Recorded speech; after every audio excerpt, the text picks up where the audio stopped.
Shalom Bapak Ibu Saudara yang kasih Tuhan. Kembali kita bertemu dalam renungan pagi ini. Hari ini saya rindu membagikan tentang kehidupan keluarga atau pernikahan. 1 Korintus 13 ayat 4-7 berkata bahwa kasih itu sabar. Kasih itu murah hati. Ia tidak cemburu, ia tidak memegahkan diri dan tidak sombong. Ia tidak melakukan yang tidak sopan dan tidak mencari keuntungan diri sendiri. Ia tidak pemarah dan tidak menyimpan kesalahan orang lain. Ia tidak bersuka cita karena ketidakadilan, tetapi ia bersuka cita karena kebenaran. Ia menutupi segala sesuatu, percaya segala sesuatu, mengharapkan segala sesuatu, sabar menanggung segala sesuatu. Kalau kita bicara tentang kasih, setiap orang rindu mengasihi. Ya. Kita tidak bicara bahwa kasih itu sesuatu memang yang universal. Tapi kebanyakan ada keluarga-keluarga, contoh seorang suami ingin mengasihi istri. Dalam pikirannya dia sudah mau mengasihi istri.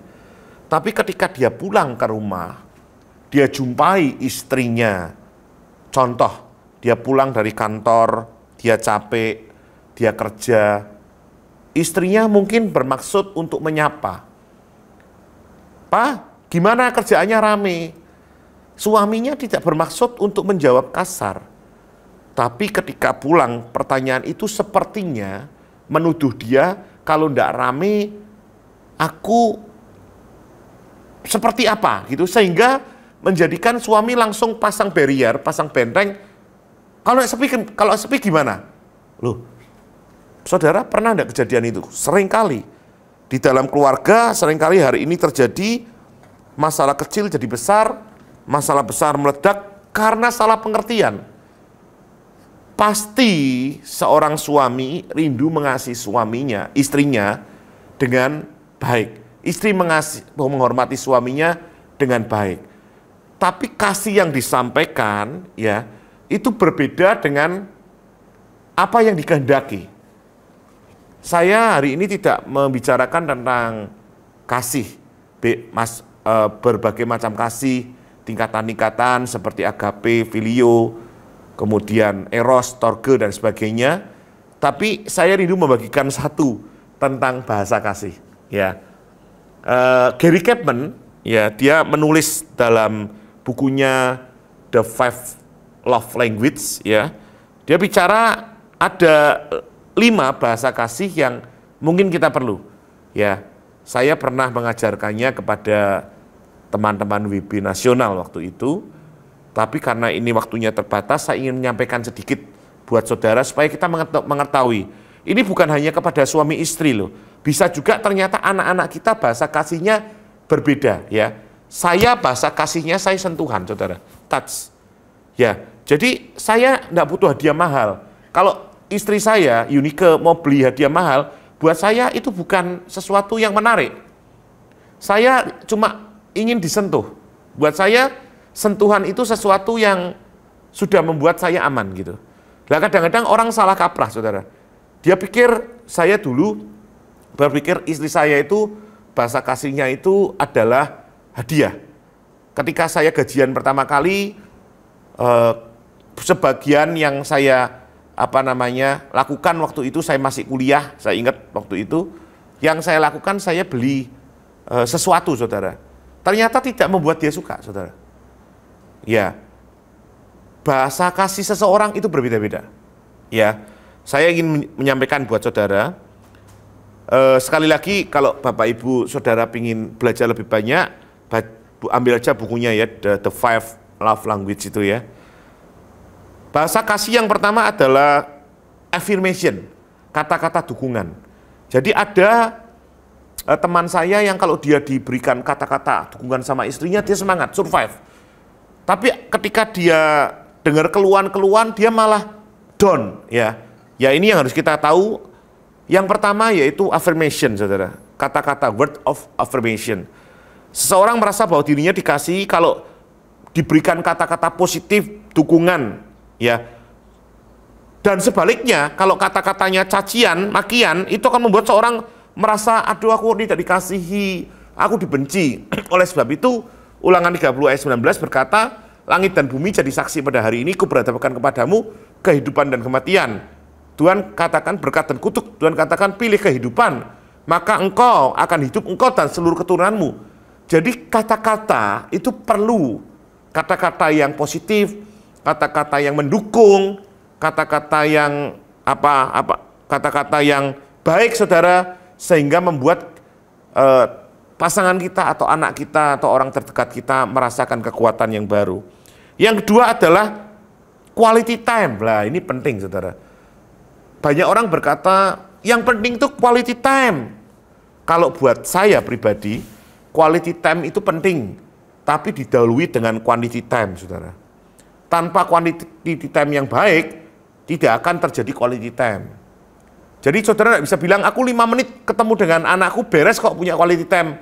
Maaf, tidak mungkin, saudara. Jendela hatinya belum kebuka 5 menit.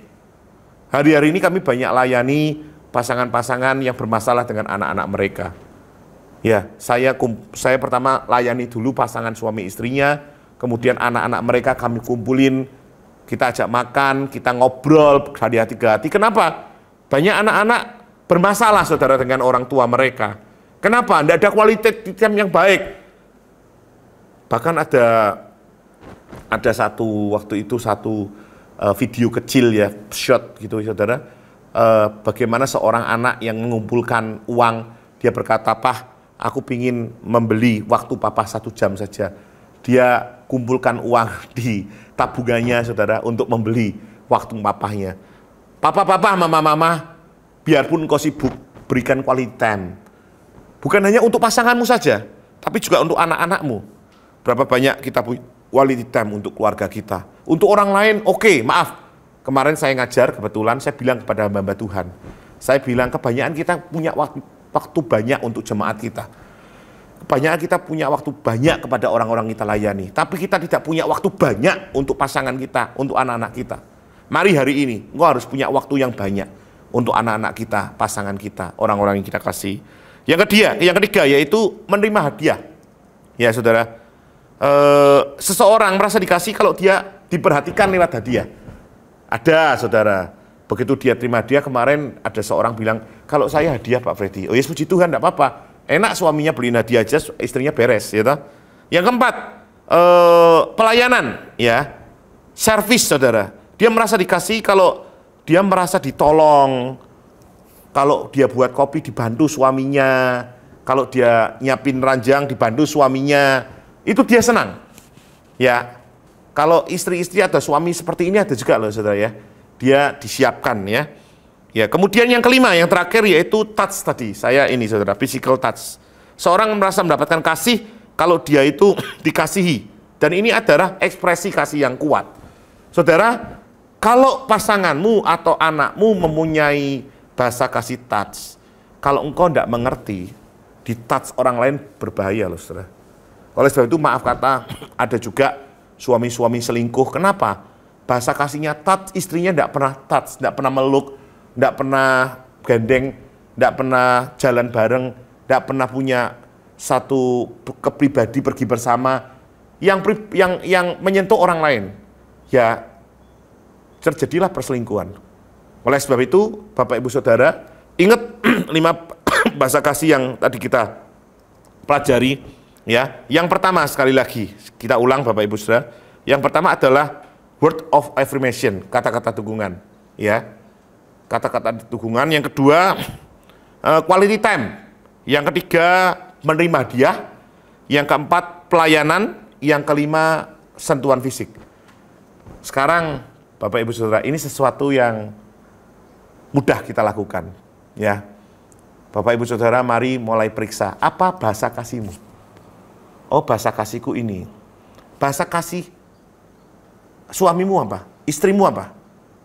Engkau boleh kenali, sampaikan kepada suamimu atau kepada istrimu, bahkan anak-anakmu, supaya anak kita mengenali bahasa kasihnya. Sehingga kasihnya penuh, kasihnya tidak kosong, saudara. Ya, sesuatu yang sangat mudah kita lakukan. Hari ini sekali lagi, firman pagi ini untuk kita belajar. Saya rindu bukan hanya sebagai pengetahuan, tapi kita praktekkan bersama. Tuhan Yesus memberkati kita semua, kita akan berdoa. Terima kasih kalau kami belajar tentang belas kasih dan kami rindu. Kami praktekkan ini kepada pernikahan kami, keluarga kami, anak-anak kami, suami kami, istri kami Tuhan. Terima kasih Bapa di surga, biar yang kami belajar hari ini, kasih itu bisa diterima oleh keluarga kami, sehingga damai sejahtera, sukacita, kebenaran ada di dalam keluarga kami. Kami mengucap syukur pada pagi hari ini, dalam nama Yesus. Amin.